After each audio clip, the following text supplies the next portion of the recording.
Good afternoon, everyone. Great discussion on both sides.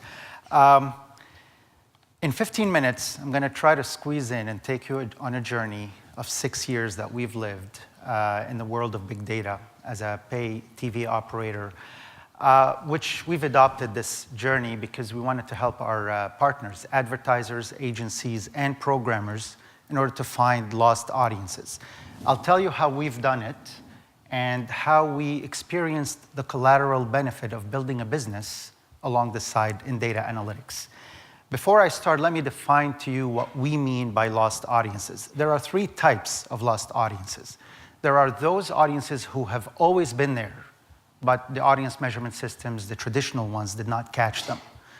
These are important. Then there's lost audiences who were there and disappeared, but there are ways to bring them back, whether you're an advertiser or you're a programmer. And then there's the 3rd type of audiences that are lost, the ones who were there and they left for good. And each one of these lost audiences, once revealed, can help the clients or our partners make critical decisions. If you lost them for good, why invest more dollars? If you can get them back, how to invest the right dollars? And if you didn't know about them, how do you monetize these audiences? Before we embarked on the world or into the world of big data, we had to face the big question. The first 3 years of the 6 years experience or journey, we spent analyzing and studying 1% of the data sample across our footprint. And we wanted to make a decision, panel or census, sample or big data. Big differences. We learned a lot. Here's what we concluded. Panel or sample are ideal for mass marketing, brand building, right? Generating mind share. They're great for doing that. The way you measure that successfully is if you get high rating points and if you get a good reach. And the way, and the questions that you will answer along the way is, what happened? What was the reach? What was the rating points? You can't go beyond that. They're great for age and gender, probably good for race, economic class, maybe by area, but they're fantastic for top networks, top programs, and in prime time. But that's not what we wanted to do because what was being done in the industry in here is good enough.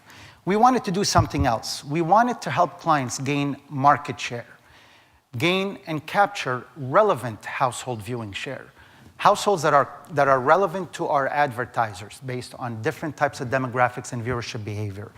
We wanted to enable targeting and addressability. We wanted to do forensic analytics, which is something new that we introduced. And forensic analytics helps clients understand who is the culprit for a failed program or a failed campaign. Is it the audience measurement systems? Or is it the marketing campaign? Or is it the programming that didn't really time the program right? Or maybe it's the content. Forensic analytics will reveal the culprit all the time. Not to put blame, but to fix the problem. We wanted to do predictive modeling. We wanted to tell clients what to expect if they did something. We also wanted to do conversion analytics, and we wanted to do multi-screen analysis. And the way to measure that, we had no option but to collect every single impression from set-top box and later ACR data coming, IP data, and transaction data. Answering questions like, why something happened? Why did I lose audiences? To whom it happened? What kind of audiences? Heavy viewing, light viewing audiences? How often it's happening? Is it every program, every episode, or it disappears after a few episodes? And finally, what had happened? So we asked ourselves the question, what if we start collecting every single second of every single episode, of every single program, of every single network, of every single mode, live, DVR, and VOD, of every single household? And what if we did this, actually, and we made it accessible within 24 hours and make it available for 36 months to our clients? What would it look like? And so the journey began. So we collect today 7.3 million set-top boxes, as I mentioned in the chart before, 2.6 million households on a second-by-second basis, aggregated, de-identified set-top box data. But we said that's not enough. We hired KPMG, and they ran an audit for our systems, because we wanted to make sure we're privacy compliant. And the audit came out with a SOC 3 compliance that proves or attests that our data is of quality, reliable, available, and secure to be used. So what did we do with it? We created a data-driven advertising world for our partners based on 3 A's: accuracy, addressability, and accountability. 3 easy words to say, but extremely very difficult to do. And along the way, we built a data business, a very healthy and prospering data business. Let's start with the first one, data-driven advertising. What does the 3 A's mean?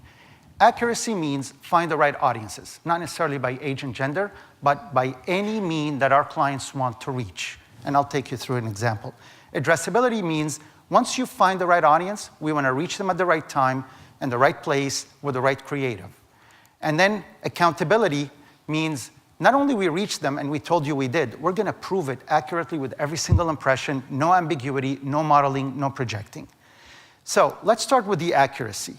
Today, our clients come to us and they can choose one of the 3 ways. We can do a client list, double-blind client list match through their CRM data and create a list based on their audiences. If you're an automotive client, you want to reach audiences whose lease is expiring in 6 months, we can create that segment for you. You want to create a specific viewership-based segment. I want to reach households who watched 5 episodes in DVR last season. I want to reach them to remind them that the new season is coming. Go to your DVR or watch it in VOD. We will create that segment. Or we can work with Experian and Axiom, a third-party data provider, to create one of the 1,500 different attribute segments. Once we do that, what we do is for each segment, we use the set-top box data to understand where to reach them, how often to reach them, because if they're a heavy viewer, you're going to nauseate them with an ad if you run it without calculating the frequency that you're going to reach them with. If they're light viewers, you're not going to run enough impressions unless you're calculated to reach them. Once we do this for every single impression, we run an addressable campaign to the specific and relevant households. But that's not enough. We deliver the right creative to the right households for that campaign. Once we've done that, so now we have accuracy, we have addressability, and on the back end, we provide accountability. Every single impression delivered by segment, not age and gender, but by segment, delivered by day part, delivered by network by segment, delivered by hour, delivered live or DVR, and not +3 or +7, any plus days you want. And we do the reach and frequency also by segment. So that was a revolutionary in the world of traditional TV. So we said, why stop there? Let's push the boundaries and go even more accountable to the client. You ran a campaign with us. We have all that data. We're going to do a matchback on the back end to tell you, was the television campaign effective? Caveating that if you ran other campaigns nationally or in different digital mode or mobile mode, the attribution model is something we can help you with, but we're not accountable for because we didn't run it for you. So we do conversion analysis on the back end with CRM data in 2 ways, exposed, non-exposed. If your household was deemed high earning income and the advertisers wanted to reach those types of segments, and you were exposed to the ad, did you end up converting and buying that car, or did you travel on Delta? Or if you were not exposed, did you end up consuming the transaction? A lot of the clients are coming back to us and saying, well, now, not only exposed, not exposed, I want to do test and control. And we do that, and we advise them. Do you do test 10%, control 90, test and control 10-90, or do you do 20-80, depending on the size of the segment? Having done this, we became very successful in our New York DMA, and a lot of our clients started coming to us and saying, can you help me now analyze beyond the campaigns? So we built a new business. And that was really unintended, but here we are. We built a portfolio that caters to these clients who are not running advertising with us. This portfolio has audience analytics capabilities. It answers the questions that I spoke about earlier. The why something happened, how often it's happening, predictively telling them what will happen if they spend X amount of dollars. So we do this, and the beneficiaries of this today, the programmers and other clients, mainly from a programmer's side, the programming department benefits from it, the marketing department, the ad sales, and the affiliate or the distribution use these kind of services from us. So here's a not-so-lost audience. A client of ours saw a decline in their viewership from last season. It's a programmer, from last season to the new season. And they said, we believe we lost these audiences. We analyzed them and we found that they did not lose them. They were just in DVR mode, but they were watching DVR 10 and more. So 10 days after they recorded the show.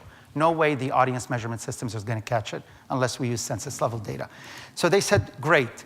Can you slice that segment that we lost last season and slice it based on households that watched 5 or more episodes of last season in a DVR mode. And please tell me what type of demographics they are, because we want to inform our ad sales and our marketing group. The marketing group to go target them, to get them back to watching maybe on VOD so they can monetize those impressions, and to their ad sales to tell them who to go after from clients to sell these specific audiences. And they wanted to know where geographically they're dispersed so they understand if the dealer, automotive dealer they're trying to sell the advertising to has the right dealerships in these concentrated locations.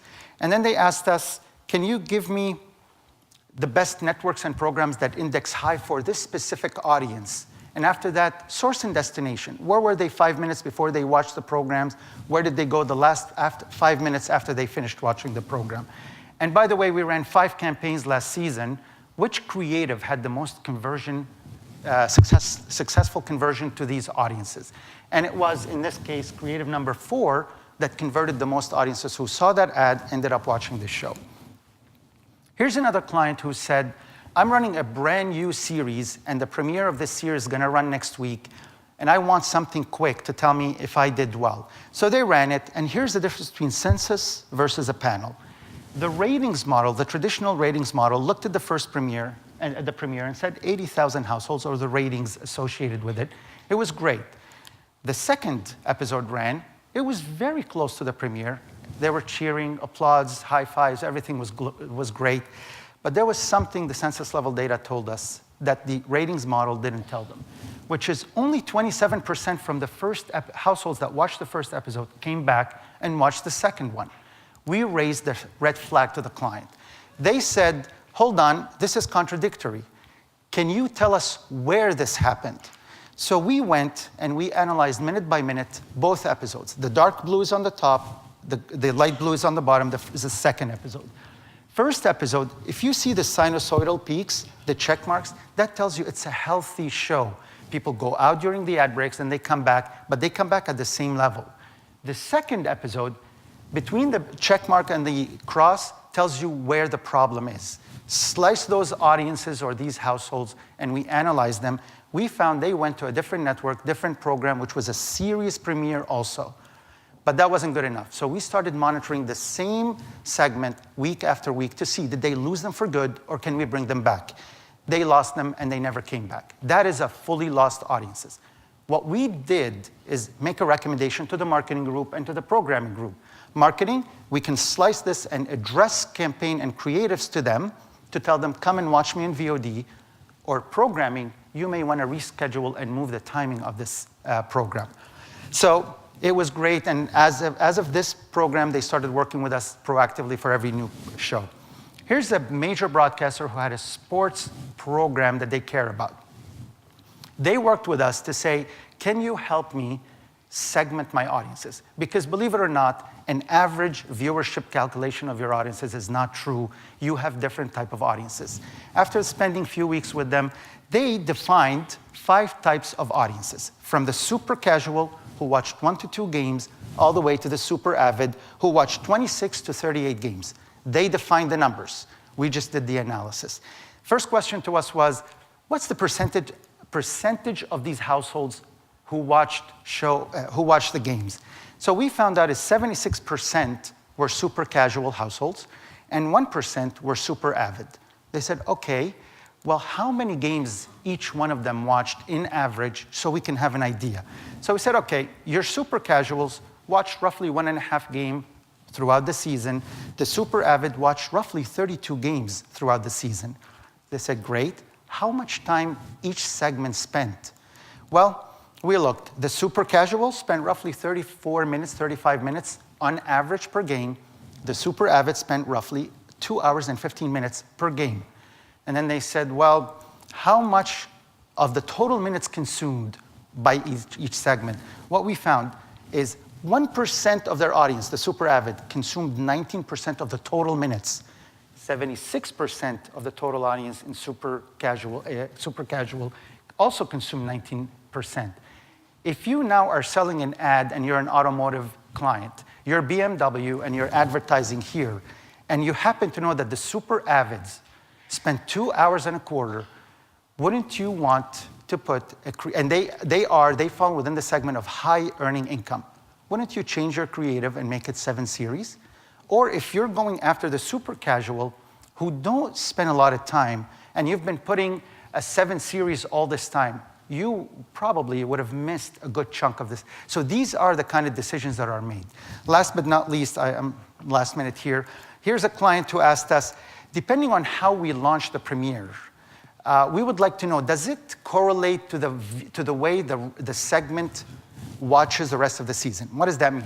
The first one, actually I'm going to go here. First one says, households that watched the premiere in pre-linear mode, in an on-demand world, how did they watch the rest of the season?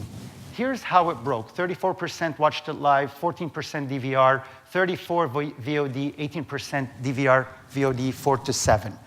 Households that watched the premiere live watched the rest, 78% of them watched the rest of the season in live mode. DVR +3 showed also some sort of a loyalty to the mode of how they watched the premiere. But between pre-linear and on-demand, they watched the rest of the season chaotically. They said, is there any loyalty factor to this? So what we found is, I'm going to just take your attention to the DVR 3+. 58% of those households ended up watching 9+ episodes, while the live, only 23% ended up watching 9+ episodes. A lot of decisions were made here by marketing and programming after this. There are hundreds of use cases that we run, but in closing, I want to say, television advertising doesn't have to be boring. A lot of people say doing this is impossible. Well, it is impossible until someone does it. We did it, and we are confident that the benefits to the whole ecosystem, MVPDs, agencies, programmers, and advertisers, way outweigh the cost of doing this. We invite the agencies, programmers, and advertisers to collaborate extensively with the MVPDs, because if they do this for you, you're going to help them build their business, and this is going to have a huge reward on all your dimensions of your business. Thank you very much. We'd love to help you and answer any questions later on.